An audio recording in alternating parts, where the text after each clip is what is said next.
بالخصوص اگر آپ جنگی لباس پہنے ہوئے ہوں۔ تاہم اگر تیر زہر میں بھوجے ہوں تو وہ بہت زیادہ مہلک ثابت ہو سکتے ہیں۔ تیمور کو مختلف جنگوں میں کئی بار تیروں کے زخم لگ چکے تھے اور اس نے اپنے کئی ایسے سپاہیوں کو بھی دیکھا تھا جنہیں ایک ہی جنگ میں 10 تیروں کے زخم لگے تھے، مگر چونکہ یہ تیر ان کے بدن کے ایسے حصے پر نہیں لگے تھے جو جان لیوا ثابت ہو سکے، لہٰذا وہ تیر بدن سے علیحدہ کر کے دوبارہ جنگ میں مصروف ہو جاتے۔ مگر یہ بھی حقیقت تھی کہ اگر تیر زہر آلود ہوتے تو بعد ازاں زخم نہ بھرنے کے باعث سپاہیوں کی موت واقع ہو جاتی۔ جب تک تیمور کے سپاہی دشمن کی فوج تک نہ پہنچے تھے تو وہ ایک کے بعد ایک زمین پر گر رہے تھے، کیونکہ دشمن کے تیر انداز ان پر مسلسل حملے کر رہے تھے۔ تاہم جب وہ دشمن کی صفوں تک پہنچ گئے تو تیمور نے سکھ کا سانس لیا، کیونکہ اب وہ اپنی تلواریں، گرز اور ہتھوڑے استعمال کر سکتے تھے اور دشمن کے تیروں سے خود کو بچا سکتے تھے۔ اس دوران تیمور بھی دشمن کے مرکزی حصے کی طرف بڑھتے ہوئے ظاہر کرنے لگا کہ جیسے وہ حملہ کرنا چاہتا ہو، مگر دراصل اس کا ارادہ حملہ کرنے کا نہیں تھا۔ تیمور نے اپنے رسالے کے سپاہیوں کو ہدایت کر رکھی تھی کہ اگر توختامش کے سوار ان پر حملہ کرنے کے لیے اپنی جگہ چھوڑے تو وہ بھی آہستہ آہستہ پیچھے ہٹتے جائیں، البتہ ساتھ ساتھ ان پر تیر برساتے جائیں۔ تیمور جانتا تھا کہ ان کے سواروں کو دشمن تک پہنچنے اور اس کی صفوں میں شگاف ڈالنے میں کافی نقصان اٹھانا پڑے گا، اس لیے وہ اپنے رسالوں کو محفوظ رکھنا چاہتا تھا۔ جنگ میں سپاہیوں کی قربانی لازمی ہوتی ہے، مگر تیمور اس بات کا قائل تھا کہ یہ قربانی ضروری جگہ پر دی جائے، یوں ہی بیکار بے فائدہ نہیں۔ تیمور کا خیال تھا کہ اگر وہ دشمن پر حملہ کرنے میں تھوڑی تاخیر کرے تو اس دوران اس کے سپاہی دشمن کے میمنہ اور میسرہ کا چکر کاٹ کر اس کے عقب میں پہنچ جاتے اور اسے گھیرے میں لے لیتے، اور پھر وہ بھی سامنے سے دشمن پر بھرپور حملہ کر دیتا، اس لیے وہ ان سے ٹکرانے سے گریز کر رہا تھا۔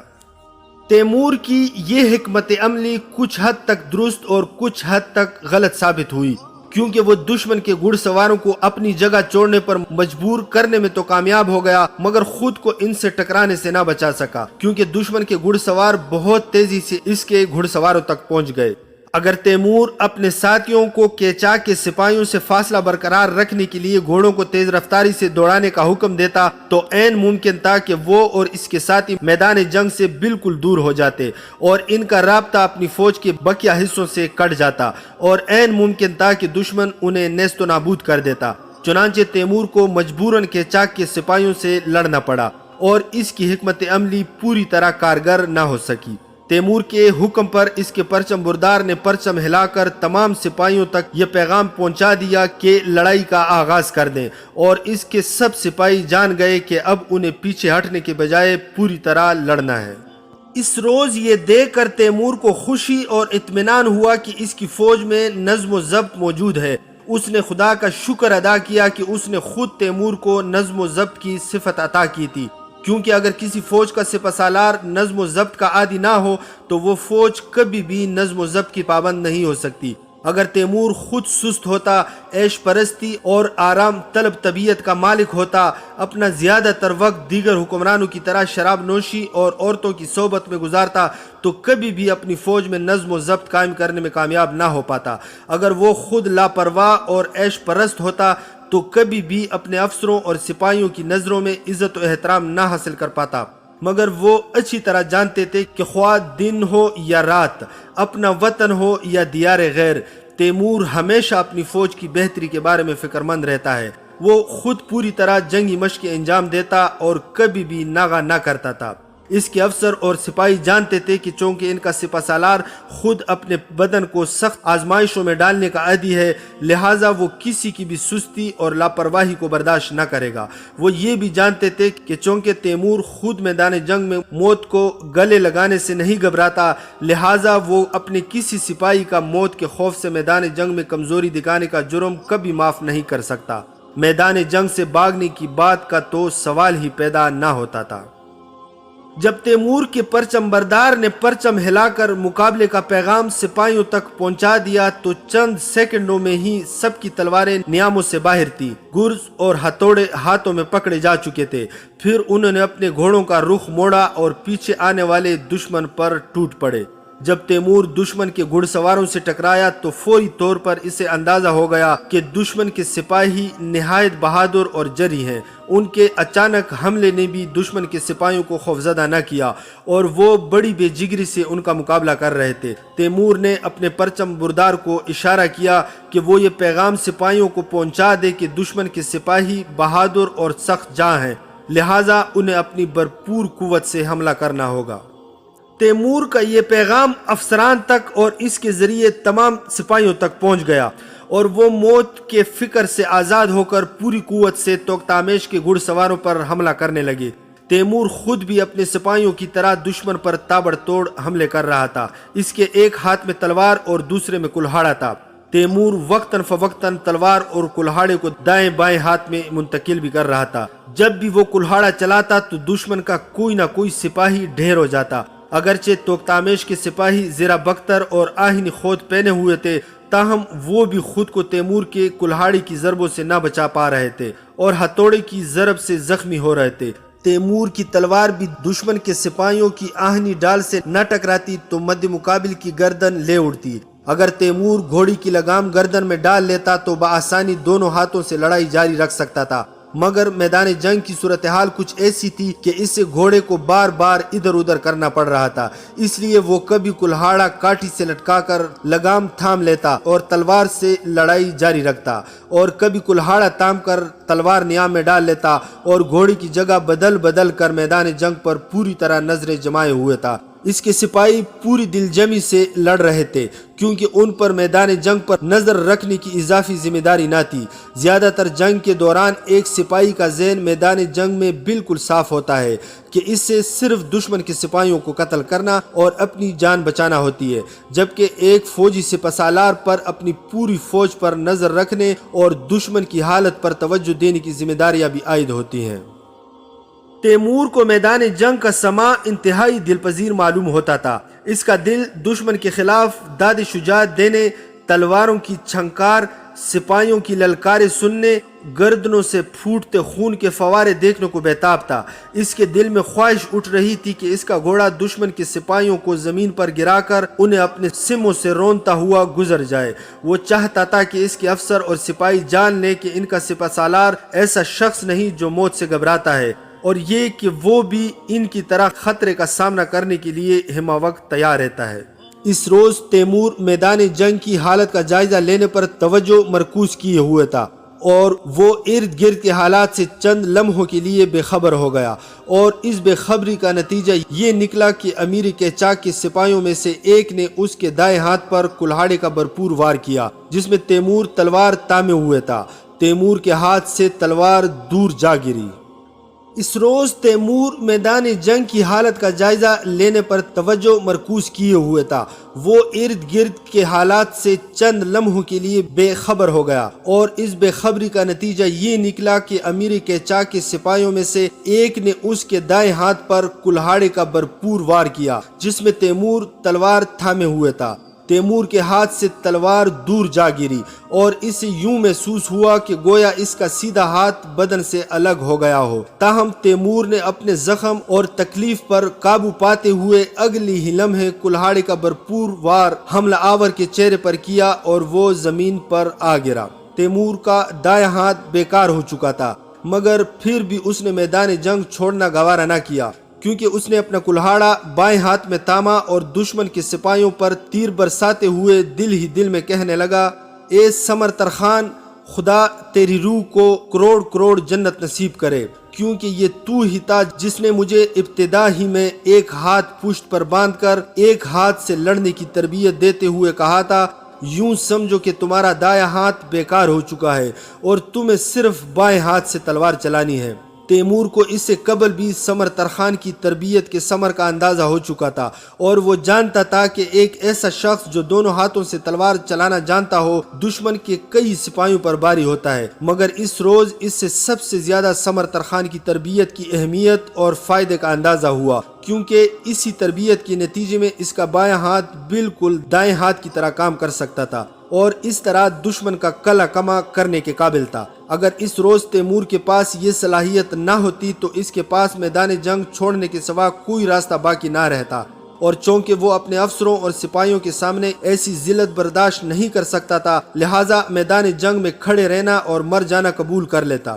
اس روز تیمور کے بائیں ہاتھ کی مہارت اور قابلیت نے اس کی جان بچائی۔ تیمور کے ہاتھ سے مسلسل خون بہہ رہا تھا، مگر اس نے اس پر کوئی توجہ نہ دی، کیونکہ اسی لمحے اس سے پہلی بار توختامش کافی فاصلے پر اپنے پرچم کے پیچھے کھڑا نظر آ گیا۔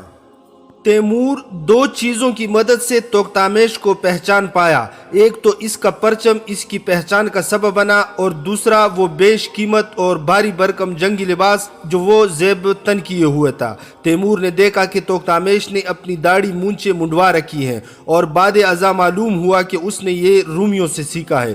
تیمور اور توختامش کے درمیان اتنا فاصلہ تھا کہ وہ اس پر تیر سے حملہ کر سکتا تھا، مگر اپنے زخمی ہاتھ کے باعث وہ ایسا کرنے سے قاصر تھا، لہٰذا اس نے اپنے کئی سپاہیوں کو قیچا کے بادشاہ کی موجودگی سے آگاہ کر کے اسے تیروں سے نشانہ بنانے کی ہدایت کی۔ اس دوران توختامش نے بھی تیمور کو دیکھ لیا، اور جب تیمور کے کچھ سپاہی اس کی طرف تیر چلا رہے تھے تو تیمور نے توختامش کی طرف اشارہ کر کے کہا، اس شخص کو میرے لیے زندہ پکڑ لاؤ یا قتل کر دو۔ اس وقت تک چونکہ تیمور بذات خود بھرپور لڑائی میں مصروف تھا، اس لیے فوج کے میمنہ اور میسرہ سے بے خبر تھا، اور اسے یہ معلوم نہ تھا کہ اس کے سپاہی دائیں اور بائیں طرف سے تیزی سے آگے بڑھ رہے ہیں۔ توختامش کے پیادہ سپاہیوں میں سے بہت سے مارے جا چکے تھے، اور ان میں سے کئی تیمور کے سپاہیوں کی طرف سے زبردست دباؤ کے باعث پیچھے ہٹ رہے تھے۔ توختامش تیمور سے زیادہ میدان جنگ کی صورتحال سے باخبر تھا، اور عین اس وقت جب تیمور اس سے زندہ یا مردہ حالت میں گرفتار کرنے کا سوچ رہا تھا، اس نے پیچھے ہٹنا شروع کر دیا۔ وہ جانتا تھا کہ اگر وہ پیچھے نہیں ہٹے گا تو گھیرے میں آ جائے گا، اور تیمور کے سپاہی اسے نرغے میں لے لیں گے۔ توختامش کے یوں پیچھے ہٹنے سے تیمور کو پتہ چل گیا کہ اس کی فوج کے دائیں بائیں حصوں نے دشمن کو کافی نقصان سے دوچار کر دیا ہے، لہٰذا اس نے پرچم ہلا کر دونوں حصوں کے سرداروں کو ہدایت کی کہ وہ جلد از جلد دشمن کے مرکزی حصے کو گھیرے میں لینے کی کوشش کریں۔ اپنے حکم سے بہتر طور پر آگاہ کرنے کے لیے تیمور نے اپنے نزدیک دو سواروں کو اپنے دائیں بائیں حصوں کے سرداروں کی طرف روانہ کیا، تاکہ وہ انہیں اس بات سے آگاہ کر سکے کہ توختامش اپنی فوج کے مرکزی حصے میں ہے، اور اگر وہ اس سے جلد گھیرے میں لے سکے تو اسے زندہ پکڑنے یا قتل کرنے میں کامیاب ہو سکتے ہیں۔ تیمور نے یہ بھی پیغام بھیجا کہ انہیں فوری طور پر توختامش کو موت کے گھاٹ اتار دینا چاہیے، تاکہ یہ شخص دوبارہ ان کی راہ میں رکاوٹیں کھڑی نہ کر سکے۔ تیمور کے سپاہیوں نے حکم کی پیروی کرتے ہوئے تیزی سے آگے بڑھنا شروع کیا، مگر وہ جتنا آگے بڑھتے توختامش اتنا ہی پیچھے ہٹتا جاتا، اور پھر دیکھتے ہی دیکھتے توختامش کی عقب نشینی فرار میں تبدیل ہو گئی۔ توختامش اور اس کے قریبی ساتھیوں نے اپنے گھوڑوں کا رخ موڑا اور بجلی کی سی رفتار سے بھاگ کھڑے ہوئے۔ تیمور نے اپنی فوج کے پورے رسالے کو ان کے تعاقب میں روانہ کر دیا، مگر وہ لوگ پوری کوشش کے باوجود توختامش اور اس کے ساتھیوں کو نہ پکڑ سکے، اور وہ نظروں سے اوجھل ہو گئے۔ توختامش کی فوج کے مرکزی حصے سے اب بھی زبردست مزاحمت جاری تھی۔ اگرچہ ان سپاہیوں کو علم تھا کہ ان کا امیر فرار ہو چکا ہے، مگر پھر بھی وہ بڑی پامردی سے لڑ رہے تھے، اور ہرگز ان کے پایا استقلال میں کمی واقع نہ ہوئی تھی۔ حالانکہ تیمور نے اکثر دیکھا تھا کہ جب کسی فوج کا امیر میدان چھوڑ دے تو اس کے باقی سپاہی بھی بڑی بے دلی سے لڑتے اور حوصلہ ہار دیتے ہیں، اس لیے جلد ان پر فتح پائی جا سکتی ہے، مگر یہاں معاملہ الٹ تھا۔ توختامش کے سپاہیوں کو ہرگز یہ پرواہ نہ تھی کہ ان کا امیر فرار ہو چکا ہے، بلکہ وہ پوری قوت سے لڑائی جاری رکھے ہوئے تھے۔ اگرچہ تیمور کے سپاہیوں نے دونوں اطراف سے دشمن کی صفوں کو چیر کر اس سے کافی نقصان پہنچایا تھا اور کافی دور تک پیش قدمی کر چکے تھے، مگر پھر بھی دونوں اطراف کے پرچم بردار افسران دشمن کے سپاہیوں کو پوری طرح گھیرے میں لینے میں کامیاب نہیں ہو پا رہے تھے، جس کی وجہ قیچاک کے سپاہیوں کی زبردست مزاحمت اور دلیری تھی۔ اگرچہ دشمن کے پیادہ سپاہیوں کی اکثریت پیچھے ہٹ رہی تھی اور ان کی صفیں بے نظمی کا شکار ہو چکی تھی، مگر پھر بھی وہ وقفے وقفے سے سخت مزاحمت کرتے اور تیمور کے گھڑ سواروں کو آگے بڑھنے سے روکے رکھتے۔ لہٰذا یوں لگ رہا تھا کہ تیمور کے سپاہی شاید اس وقت تک آگے نہ بڑھ پائیں گے جب تک وہ اپنے راستے میں موجود سپاہیوں کو موت کے گھاٹ اتارنے میں کامیاب نہ ہو جائیں۔ اگر توختامش خود بزدل نہ ہوتا اور یوں فرار ہونے کے بجائے اپنے سپاہیوں کی صفوں کو از سر نو منظم کر لیتا تو تیمور اور اس کے سپاہی کبھی بھی ان کو پیچھے ہٹانے اور ان پر غلبہ پانے میں کامیاب نہ ہو پاتے، کیونکہ قیچاق کے سپاہی بے حد نڈر، بہادر اور بااستقامت تھے، مگر ایک بزدل سپہ سالار 1,00,000 بہادر سپاہیوں کی قدر و قیمت کو خاک میں ملا سکتا ہے، بالکل اس طرح جیسے توختامش کی بزدلی نے اس روز اس کے سپاہیوں کی جنگی صلاحیت کو بیکار کر دیا تھا۔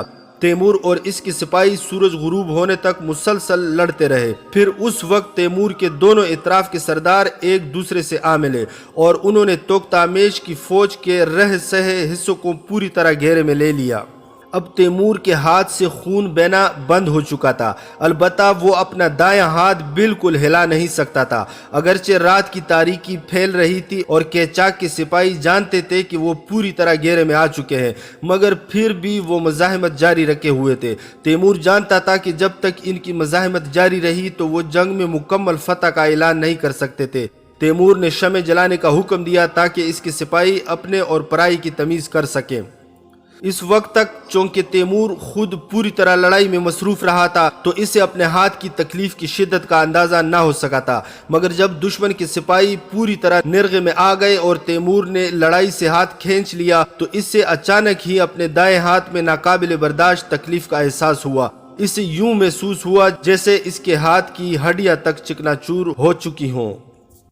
چونکہ تیمور میدان جنگ کی صورتحال کے بارے میں زیادہ فکر مند تھا، اس لیے وہ اپنے سپاہیوں کو یہ حکم نہ دے سکا کہ وہ اس کے لیے خیمہ نصب کر دیں تاکہ وہ اس میں جا کر آرام کر سکے۔ اگرچہ دشمن کے سپاہی نرغے میں تھے اور بادشاہ فرار ہو چکا تھا، مگر وہ اب بھی لڑائی جاری رکھے ہوئے تھے۔ تیمور کو یہ احساس بھی تھا کہ توختامش اس کی طرح اپنے ملک سے تقریباً 6,000 کلومیٹر دور نہیں کہ وہ دوبارہ اپنے لیے سپاہ اور قوت فراہم نہ کر سکے۔ وہ اپنے ملک میں تھا اور دوبارہ سپاہیوں کی کمک حاصل کر کے ان پر حملہ کر سکتا تھا۔ چنانچہ تیمور نے اپنے افسروں کو بلا کر کہا، ہم اس وقت تک خود کو پرسکون نہیں کر سکتے جب تک کہ ہمارے سامنے مزاحمت جاری ہے، لہٰذا اس مزاحمت کو ہرگز صبح تک جاری نہ رہنا چاہیے۔ عین ممکن ہے کہ توختامش صبح تازہ دم فوج کے ساتھ ہم پر بھرپور حملہ آور ہو جائے۔ چنانچہ اگر تم دیکھو کہ تمہارے سامنے مزاحمت کرنے والے ہتھیار پھینکنے پر تیار نہیں ہوتے تو بلا دریغ انہیں قتل کر دو، خواہ اس دوران ہمیں خود ہی کچھ حد تک زخم اٹھانے پڑے۔ تیمور کے سپاہیوں نے ہر ممکن حد تک شمع جلا کر میدان جنگ کو روشن کر رکھا تھا۔ وہ رات جو کہ 22 فروری کی رات تھی، تیمور کی زندگی کی ناقابل فراموش رات تھی۔ تیمور شدید تکلیف میں مبتلا تھا۔ اس کا حکیم اسے افین کھلانا چاہتا تھا تاکہ وہ درد کی شدت میں کمی محسوس کرے اور سو جائے، مگر جنگ کی صورتحال کے باعث تیمور سونے کے بارے میں سوچ بھی نہیں سکتا تھا، اگرچہ اسے اپنے افسران پر اعتماد تھا کہ وہ جنگی صورتحال سنبھالنے کی صلاحیت رکھتے ہیں، تاہم ان میں سے کوئی بھی موقع کی نزاکت سمجھنے اور جنگی حالات کے مطابق فوری فیصلہ کرنے کے حوالے سے تیمور کے پائے کا نہ تھا۔ اس لیے تیمور کو ڈر تھا کہ اگر وہ سو گیا اور توختامش کسی نہ کسی طرح مدد حاصل کر کے اپنے سپاہیوں کی مدد کو پہنچ گیا تو اس کی فوج کو نیست و نابود کر دے گا۔ رات کا کچھ پہر گزرنے پر تیمور کو شدید بخار نے آ گھیرا اور اگرچہ اس نے کمبل لپیٹ رکھا تھا، اس پر شدید کپ کپی طاری ہو گئی۔ اس کا حکیم اسے کپ کپی سے بچانے کے لیے مسلسل سبز قہوہ پلا رہا تھا۔ میدان جنگ سے توختامش کی سپاہیوں کی آوازیں بالکل ویسی ہی آ رہی تھی جیسے جانور ڈکراتے ہیں، جبکہ تیمور کے افسران اپنے سپاہیوں سے کہہ رہے تھے، مارو، کسی کو بھی زندہ نہ چھوڑنا۔ وقفے وقفے سے تیمور کے افسر اس کے پاس حاضر ہو کر جنگ کی صورتحال سے آگاہ کرتے اور وہ دیکھتا کہ ان کے گھوڑے خون میں نہائے ہوئے ہیں اور وہ خود بھی پوری طرح خون میں لتھڑے ہوئے ہیں۔ آدھی رات تک تیمور کے سپاہیوں اور مزاحمت کرنے والوں کے درمیان خوفناک جنگ جاری رہی، تاہم اس کے بعد تلواروں کی ٹکرانے اور جھڑپوں کی آوازیں وقفوں سے آنے لگی اور تیمور نے جان لیا کہ جنگ کا خاتمہ ان کی کامیابی پر ہو چکا ہے۔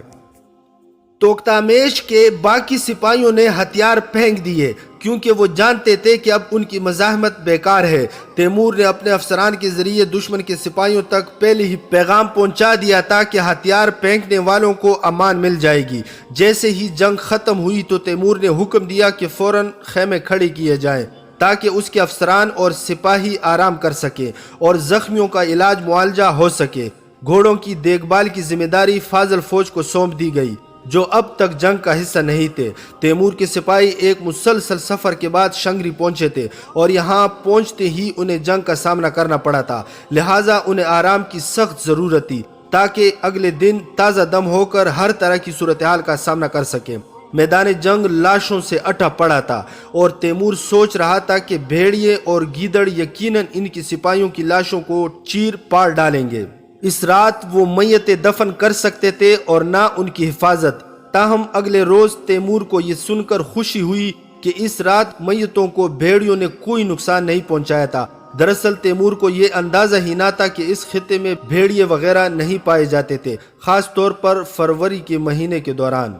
پھر جب سپاہیوں کے لیے خیمے کھڑے ہو گئے، زخمیوں کا علاج معالجہ شروع ہو گیا اور خیمہ گاہ کے پاس پہرا بٹھا دیا گیا تو تیمور نے اپنے حکیم کو اجازت دے دی کہ وہ اسے افین کھلا دے تاکہ وہ آرام سے سو سکے۔ اگلی صبح جب تیمور سو کر اٹھا تو اس کا دایاں ہاتھ اس قدر پھول چکا تھا کہ دیکھنے سے یوں محسوس ہوتا تھا جیسے اس نے اپنے ہاتھ کے ساتھ گرم پانی کا مشکیزہ باندھ رکھا ہے۔ تاہم اب اس میں گزشتہ رات کی طرح ناقابل برداشت تکلیف نہیں ہو رہی تھی۔ اس کے طبیب نے زخم پر دوا مل کر اسے باندھ دیا تھا۔ تیمور نے بستر سے اٹھنے کی کوشش کی، تاہم شدید بخار سے ہونے والی نکاہت کے باعث ایسا نہ کر سکا۔ تیمور نے اس روز میتوں کو دفنانے کا حکم دیا۔ میدان میں اس قدر لاشیں تھی کہ سب کو الگ الگ دفنانا ممکن نہ تھا، چنانچہ اس نے بڑے بڑے گڑھے کھود کر ان میں میتیں دفنا دی۔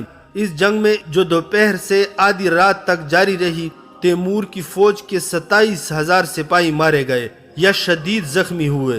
تاہم اس کے بدلے میں انہوں نے توختامش کی 1,00,000 کی فوج کا شیرازہ بکھیر دیا تھا۔ صبح کے وقت جب کہ چاک کے سپاہی تیمور کی فوج کے ساتھ میتیں دفنانے کے کام میں مشغول تھے، تیمور نے کیچاک کے کچھ سپاہیوں کو طلب کر کے دریافت کیا کہ توختامش کس طرف فرار ہوا ہے، کہاں جا سکتا ہے اور کیا یہ ممکن ہے کہ وہ جلد فوج جمع کر کے دوبارہ حملہ کر دے۔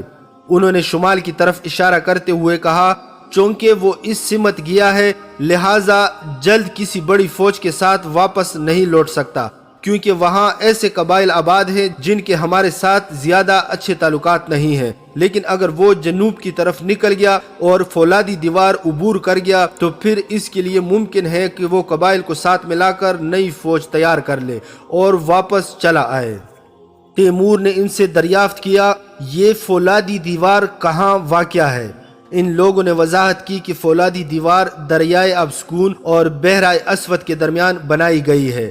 اس میں کئی راستے ہیں جن کے ذریعے گزر کر ایک طرف سے دوسری طرف جایا جا سکتا ہے۔ تب تیمور کو یاد آیا کہ یہ وہی فولادی دیوار ہے جسے یاجوج ماجوج کی دیوار کہا جاتا ہے اور جس کے بارے میں وہ بہت پہلے سن چکا تھا۔ چنانچہ تیمور نے دریافت کیا، کیا یہ دیوار واقعی فولاد کی بنی ہوئی ہے؟ کیچاک کے سپاہیوں نے جواب دیا، نہیں، بلکہ انہوں نے پتھروں پر چونے کا مسالہ اور اس پر پگھلا ہوا سیسا ڈال کر اسے تعمیر کیا تھا، اس لیے وہ اسے فولادی دیوار کہتے ہیں۔ تیمور نے ان سے پوچھا، پھر وہ لوگ اسے سیسا کی دیوار کیوں نہیں کہتے، فولادی دیوار کیوں کہتے ہیں؟ کیچاک کے سپاہی کہنے لگے، ہم نے اپنے آباء و اجداد سے اس کا یہی نام سنا ہے، ممکن ہے ماضی میں دیوار کا کوئی حصہ فولاد سے بنایا گیا ہو۔ تیمور ایک ایسا انسان تھا جو ہمہ وقت علم اور معلومات حاصل کرنے کی جستجو میں رہتا تھا، چنانچہ اس وقت بھی جب اس کا دایاں ہاتھ شدید تکلیف میں مبتلا تھا اور وہ خود بخار کی شدت سے بے حال تھا، کسی نہ کسی طرح اٹھا اور ٹیک لگا کر بیٹھ گیا اور اس نے کیچاک کے سپاہیوں سے پوچھا، آیا تم جانتے ہو کہ کس نے اور کس زمانے میں یہ دیوار تعمیر کروائی تھی؟ وہ کہنے لگے، فولادی دیوار کو ایک ایرانی سلطان نے تعمیر کروایا تھا، تاہم ہم یہ نہیں جانتے کہ اس نے اسے کب تعمیر کروایا۔ تیمور نے ان سے پوچھا، انہوں نے یہ دیوار کیوں تعمیر کروائی تھی؟ کیچاک کے سپاہی کہنے لگے، یہ دیوار اس لیے بنائی گئی تھی تاکہ ہم جنوب کی طرف سے ایران پر حملہ نہ کر سکے، جو کہ پہاڑوں کے درمیان جنوب میں واقع ہے۔ تیمور نے فیصلہ کیا کہ جیسے ہی اس کی حالت بہتر ہوئی وہ خود جا کر دیوار ضرور دیکھے گا۔ میت دفنانے کا کام 3 روز تک جاری رہا اور اس دوران توختامش کی طرف سے کوئی خطرہ ظاہر نہیں ہوا۔ چونکہ تیمور کے سپاہی توختامش کے خلاف جنگ جیت چکے تھے، لہٰذا اس نے انہیں حسب وعدہ سرزمین کے چاک میں جا کر لوٹ مار کرنے اور غارت گری کرنے کی اجازت دے دی، بشرطے کہ اپنا مال ماوراء نہر لے جائیں، راستے میں خرچ نہ کریں۔ گو کہ تجربہ کار سپاہی مال غنیمت کی اہمیت سے واقف ہوتے ہیں اور اسے راستے میں خرچ کرنے کے بجائے اپنے ملک میں لے جاتے ہیں، مگر نوجوان اور نہ تجربہ کار سپاہی دور اندیش نہیں ہوتے، اس لیے وہ اپنا سارا مال غنیمت راستے میں ہی داد عیش دیتے لٹا دیتے ہیں، اور جب واپس گھر پہنچتے ہیں تو اسی طرح خالی ہاتھ ہوتے ہیں جیسے کہ جاتے وقت تھے۔ اگرچہ تیمور کو اس بات سے کوئی فرق نہیں پڑتا تھا کہ جب اس کے سپاہی گھر واپس پہنچے تو خالی ہاتھ ہوں یا مال سے لدے ہوئے ہوں، تاہم اس کا یقین تھا کہ جب سپاہی اپنا مال عیش و عشرت میں لٹانے لگے تو وہ کاہلی کا شکار ہو جاتا ہے، اور کاہلی ایک سپاہی کے لیے زہر کے مترادف ہے، کیونکہ وہ اسے اندر ہی اندر کھوکھلا کر دیتی ہے، جیسے کہ تیمور خود 40 سال کی عمر کو پہنچنے پر اس چیز کا شکار ہو گیا تھا۔ اگرچہ تیمور نے اپنے سپاہیوں کو مکمل اجازت دی تھی کہ وہ جہاں بھی چاہیں لوٹ مار کریں اور جو مزاحمت کرے اسے تہ تیغ کر ڈالے، مگر ساتھ ہی اس نے یہ ہدایت بھی کی کہ وہ دشمن کی اتنی ہی عورتوں کو کنیز یا لونڈی بنائیں جن کی دیکھ بھال بھی کر سکیں، کیونکہ جب سپاہی کسی عورت کو اپنی کنیزی میں لے لیتا ہے تو اس کی خوراک اور لباس کا بھی خیال رکھنا پڑتا ہے، اور اگر وہ اس قابل نہ ہو تو وہ انہیں غلاموں کی منڈی تک لے جا کر فروخت کرنے کا مجاز بھی نہیں رہتا۔ چنگیز خان اپنے سپاہیوں کو فتح کے بعد یہ اجازت دے دیتا تھا کہ وہ جتنی چاہے عورتوں کو کنیزیں اور مردوں کو غلام بنا لے، لیکن جب وہ لوگ ان غلام مردوں اور لونڈیوں کو خوراک اور لباس فراہم کرنے سے عاجز آ جاتے اور ان کے لیے ان سب غلام مرد اور عورتوں کو غلاموں کی منڈی تک لے جانے کے لیے بھی سواری اور راستے کے اخراجات ادا کرنا بھی ممکن نہ ہوتا، تو وہ اس قدر بہرحم بن جاتے کہ ایک ہی دن میں تمام غلام مرد اور عورتوں کو ایک جگہ اکٹھا کر کے قتل کر دیتے۔ تاہم تیمور نے اپنے سپاہیوں کو ہدایت کر رکھی تھی کہ اتنی ہی غلام اور کنیزیں ساتھ لو جن کی ضرورت پوری کر سکو۔ اس کے سپاہی 4 ہفتوں تک قچاق کے شہروں اور قصبوں میں لوٹ مار کرتے رہے۔ اس دوران جھڑپوں میں کچھ سپاہی مارے بھی گئے، کیونکہ جب مقامی باشندوں کو پتہ چلتا کہ انہیں غلام بنایا جا رہا ہے تو وہ مزاحمت کرتے تھے، اس لیے انہوں نے چھوٹے چھوٹے مزاحمتی گروپ بنا لیے تھے اور تیمور کے سپاہیوں کے خلاف لڑ رہے تھے۔ ان سے جھڑپوں ہی کے نتیجے میں تیمور کے چند سپاہیوں کو جان گنوانا پڑی، تاہم اکثر مقامات پر مزاحمت کاروں کو کم تعداد کے باعث فرار ہونا پڑا۔ تیمور کو علم تھا کہ لوٹا ہوا مال غنیمت اس راستے سے لے جانا بے حد خطرناک ہے جہاں سے وہ قیچاق میں داخل ہوئے تھے، کیونکہ اس بات کا خطرہ تھا کہ ان علاقوں کے مقامی لوگ مال غنیمت کے لالچ میں ان کی ناکہ بندی کر دیں۔ یہی وجہ تھی کہ تیمور نے سارا مال غنیمت سمندر کے راستے ماوراء النہر بھیجنے کا فیصلہ کیا تاکہ وہ جلدی پہنچنے کے ساتھ ساتھ محفوظ بھی رہیں۔ جیسا کہ پہلے ذکر ہو چکا ہے کہ تیمور کا دایاں ہاتھ لڑائی کے دوران بہت بری طرح زخمی ہوا تھا اور اسی زخم کی وجہ سے تیمور شدید بخار میں مبتلا تھا۔ اس کا یہ بخار 10 روز تک جاری رہا، جس کے باعث طبیب یہ باتیں کرنے لگے کہ تیمور کی زندگی بچانے کے لیے اس کا دایاں ہاتھ کاٹ دینا ناگزیر ہے۔ ایک روز مقامی باشندوں میں سے ایک معمر شخص تیمور کے پاس آیا۔ اس شخص کے بارے میں تیمور کو بتایا گیا کہ وہ ایک طبیب ہے۔ اس نے تیمور کے زخم کا معائنہ کرنے کے بعد اسے بتایا کہ اگر وہ اپنے زخم پر مقامی بوٹی کا بنایا ہوا مرہم رکھے تو اس کا زخم جلد ٹھیک ہو جائے گا۔ تیمور نے بوڑھی کی بتائی ہوئی بوٹی کا نام کبھی نہیں سنا تھا، مگر اس نے فوراً اپنے سپاہیوں کو حکم دیا کہ اس کے لیے بوٹی کا انتظام کریں۔ اگرچہ اس وقت تک موسم نسبتاً گرم ہو چکا تھا، مگر بظاہر بوٹیوں کے اگنے کے آثار نظر نہیں آ رہے تھے، اس لیے تیمور کے سپاہی خشک بوٹی دوسرے علاقوں میں تلاش کرنے نکل کھڑے ہوئے اور بالآخر اسے حاصل کر کے تیمور کی خدمت میں حاضر کر دیا۔ پھر انہوں نے اس بوٹی کا مرہم بنا کر تیمور کے زخم پر باندھ دیا۔ اس بوڑھے طبیب نے تیمور کو ہدایت کی کہ جیسے ہی یہ مرہم خشک ہو تو فوراً اس کی جگہ نیا مرہم تیار کر کے زخم پر لگا دیا جائے۔ تیمور نے ایسا ہی کیا اور 3 دن کے بعد ہی تیمور کے ہاتھ کے زخم میں بہتری کے آثار نمودار ہو گئے اور 1 ہفتے کے بعد یہ بات واضح ہو گئی کہ تیمور کا ہاتھ ٹھیک ہو جائے گا۔ تیمور نے اس بوڑھے طبیب کو جو مقامی گاؤں سے تعلق رکھتا تھا 1000 سونے کے سکے عطا کیے اور اس کے ساتھ ہی اس کے پورے گاؤں کو امان بخشتے ہوئے فرمان جاری کیا کہ کوئی سپاہی بوڑھے کے گاؤں کی طرف آنکھ اٹھا کر بھی نہیں دیکھے گا۔ اس دن کے بعد سے وقت آخر تک تیمور اپنے دائیں ہاتھ سے لکھ نہ پاتا تھا، البتہ وہ دائیں ہاتھ سے تلوار چلانے کا کام لے سکتا تھا۔ دراصل اس کے دائیں ہاتھ کا پنجہ تلوار تام سکتا تھا، مگر اس کی ہاتھ کی انگلیاں قلم نہیں پکڑ سکتی تھی۔ تاہم تیمور اپنے الٹے ہاتھ سے بخوبی لکھ سکتا تھا اور دائیں ہاتھ کے اس نقص کو اس نے لکھنے کی صلاحیت ختم کرنے کا سبب نہ بننے دیا تھا۔ جب تیمور کے ہاتھ کا زخم بالکل ٹھیک ہو گیا تو اس نے فولادی دیوار دیکھنے کا ارادہ کیا تاکہ یاجوج ماجوج کی دیوار کا بذات خود مشاہدہ کر سکے۔ جیسا کہ تیمور کو قیچاک کے قیدیوں نے بتایا تھا کہ یہ دیوار ایران کے بادشاہوں میں سے کسی ایک نے بنوائی تھی اور یہ دریائے آبسکون اور کالے سمندر کے درمیان واقع تھی۔ جب یہ دیوار تعمیر ہوئی تو کوئی بھی انسان کوکاف کے شمال میں واقع بیابانوں سے جنوب کی طرف نہیں جا سکتا تھا، ماں سوائے اس کے کہ دیوار میں بنے ہوئے دروازوں میں سے عبور کرے۔ یہ دروازے لوہے کے بنے ہوئے تھے اور اس وقت کے ساتھ ساتھ مکمل طور پر خراب ہو گئے تھے، کیونکہ لوہا بارش، آندھی اور دیگر آفات کا اس طرح مقابلہ نہیں کر سکتا جیسا کہ پتھر کرتا ہے اور جلد خراب ہونے لگتا ہے۔ تاہم دیوار باقی تھی جسے تیمور نے اپنی آنکھوں سے دیکھا۔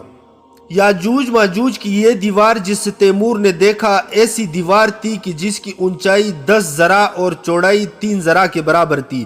یہ دیوار پتھر کی بڑی بڑی سلوں کو جوڑ کر پگھلے ہوئے سیسے کے ذریعے تعمیر کی گئی تھی۔ اس وقت تک اس دیوار کے کچھ حصے تباہ ہو چکے تھے، مگر جو باقی تھے وہ اس قدر محفوظ تھے کہ بارود کے بغیر انہیں گرانا ناممکن تھا۔ دیوار کی تعمیر کچھ یوں کی گئی تھی کہ کوئی انسان پہاڑوں کی چوٹیوں پر چڑھ کر بھی اس کے پار نہیں جا سکتا تھا، کیونکہ اس کے آثار پہاڑوں کے قابل عبور چوٹیوں پر بھی موجود تھے۔ دیوار کو ممکنہ سیلاب کے ریلوں سے بچانے کے لیے بھی ضروری اقدامات کیے گئے تھے اور اس کی تعمیر ایسے کی گئی تھی کہ سیلاب کی صورت میں اس سے نقصان نہ پہنچ سکے۔ جب تیمور نے اس دیوار کا بغور جائزہ لیا، اس کی بلندی اور پیچ و خم کا مشاہدہ کیا، تو اسے اندازہ ہوا کہ اس دیوار کی تعمیر کا کام ایسا مشکل اور کھٹن تھا کہ کوئی بھی اس سے 1-2 سال میں مکمل نہ کر سکتا تھا۔ مقامی بزرگوں نے بتایا کہ دیوار کی تعمیر میں اتنا عرصہ لگا کہ ایران کا بادشاہ خود اس سے مکمل نہ کر سکا، اور اس کی وفات کے بعد اس کے بیٹے نے یہ کام جاری رکھا اور 50 برس کے عرصہ میں 5 لاکھ سے زیادہ کاریگروں کے ذریعے اس کی تعمیر مکمل ہو سکی۔ تاہم اس دیوار کی تعمیر سے ایران پر قیچاک میں رہنے والے قبائل کی شورشوں کا ہمیشہ کے لیے خاتمہ ہو گیا۔ اس عظیم دیوار کو دیکھنے کے بعد تیمور کے دل میں یہ خیال بھی آیا کہ شاہ ایران اور اس کے بیٹے نے اس عظیم دیوار کی تعمیر میں کس قدر سرمایہ، وقت اور افرادی قوت ضائع کی۔ آیا یہ بہتر نہ تھا کہ وہ سرزمین قیچاک پر قبضہ کر کے وہاں آباد قبائل کو اپنا متی بنا لیتا تاکہ اس کا ملک ہمیشہ کے لیے خطرے سے محفوظ ہو جاتا؟ موسم بہار شروع ہو چکا تھا۔ تیمور اور اس کی فوج دشمن کی سرزمین میں تھی۔ توختامش ایسے علاقے کی طرف نکل گیا تھا جہاں وہ مقامی قبائل کو ان کے خلاف لڑنے کے لیے تیار کر سکتا تھا۔ تیمور کو اس کی قابلیت کا اندازہ ہو چکا تھا اور عین ممکن تھا کہ وہ تھوڑے عرصے میں نئی فوج تیار کر کے دوبارہ جنگ کے لیے سامنے آ جاتا۔ اس لیے تیمور سوچ رہا تھا کہ اسے اپنی فوج کو متحد رکھ کر اس طرح علاقے سے نکل جانا چاہیے کہ توختامش ان کے لیے خطرہ ثابت نہ ہو سکے۔ چلنے سے پہلے تیمور نے قیچاک کے قیدیوں کا مسئلہ بھی حل کرنا ضروری سمجھا اور ان سے کہا کہ جزیہ ادا کرنے کی آخری تاریخ آ پہنچی ہے۔ جو افسر یا سپاہی جزیہ نہیں دے سکتا تو اس کے پاس 2 راستے بچتے ہیں، یا تو وہ تیمور کی فوج میں شامل ہو جائیں اور یا پھر اس کے ہاتھوں قتل ہونا پسند کر لیں۔ قیچاک کے کچھ افسروں نے قبل از وقت جزیہ ادا کر کے اپنی جان بچا لی تھی اور آزاد ہو چکے تھے، مگر باقی نے اب تک جزیہ ادا نہ کیا تھا۔ ان میں سے جنہوں نے تیمور کی فوج میں شامل ہونا منظور کر لیا وہ تو بچ گئے، اور جنہوں نے ایسا کرنا گوارا نہ کیا انہیں جلادوں کے حوالے کر دیا گیا۔ اگر وہ لوگ جزیہ ادا کر دیتے تو تیمور انہیں آزاد کر دیتا، مگر جزیہ ادا کیے بغیر وہ انہیں آزاد نہیں کر سکتا تھا کہ وہ دوبارہ توختامش سے جا ملے اور اس کے مقابلے پر دوبارہ نکل آئیں۔ جب تیمور کے جلاد جزیہ ادا نہ کرنے والوں کی گردنیں تن سے جدا کر رہے تھے تو تیمور شیخ عمر اور دیگر افسروں سے مشورے کر رہا تھا کہ ماوراء النہر واپس جانے کے لیے کون سا راستہ مناسب رہے گا۔ تیمور کے سپاہی پہلے ہی مال غنیمت اور کچھ مویشی سمندر کے راستے ماوراء النہر منتقل کر چکے تھے، جبکہ زیادہ تر مویشیوں کو مقامی قبائل نے خرید لیا تھا۔ تیمور کے سپاہیوں نے اپنے غلام اور کنیزیں بھی وہیں پر فروخت کر دی تھی، اور بہت کم غلاموں اور کنیزیں ماوراء النہر مال غنیمت کے ساتھ بھجوا دی گئی تھی۔ تیمور اس سب سے تو مطمئن تھا، مگر اب مشکل یہ تھی کہ اتنی بڑی فوج کا بحری راستے سے واپس جانا ناممکن تھا، کیونکہ ان کے پاس کشتیوں کی تعداد بہت کم تھی۔ یوں ان محدود کشتیوں کے ذریعے اتنی بڑی فوج کی منتقلی میں بہار تو کیا گرمیوں کا موسم بھی گزر جاتا، اور اس مدت میں توختامش موقع پا کر تیمور اور اس کی فوج کو تباہ کر سکتا تھا۔ چنانچہ اب تیمور کے پاس سمندر کو چھوڑ کر دو اور راستے جن کے ذریعے وہ اپنی فوج کو واپس پہنچا سکتا تھا، ایک بحیرہ آبسگون کے شمال سے گزر کر دریائے ترخان تک پہنچنے کا، جبکہ دوسرا راستہ جنوب میں مازندران اور خراسان سے گزرتا تھا۔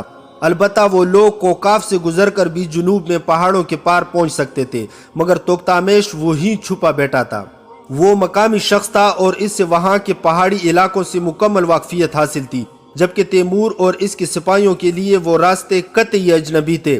اس سے پہلے جب تیمور اپنی فوج کے ساتھ ان راستوں سے گزر کر آیا تھا تو تیمور اور کوہسار برف پوش تھے، جبکہ اب برف پگھلنے کے بعد اس سرزمین کا نقشہ بدل چکا تھا۔ توختامش ان اجنبی راستوں پر ان کی ناکہ بندی کر کے اس کی فوج کو نیست و نابود کر سکتا تھا، لہٰذا تیمور نے بہتر یہی جانا کہ دریائے ابسکون کے شمال سے ہوتا ہوا ماوراء النہر پہنچ جائے۔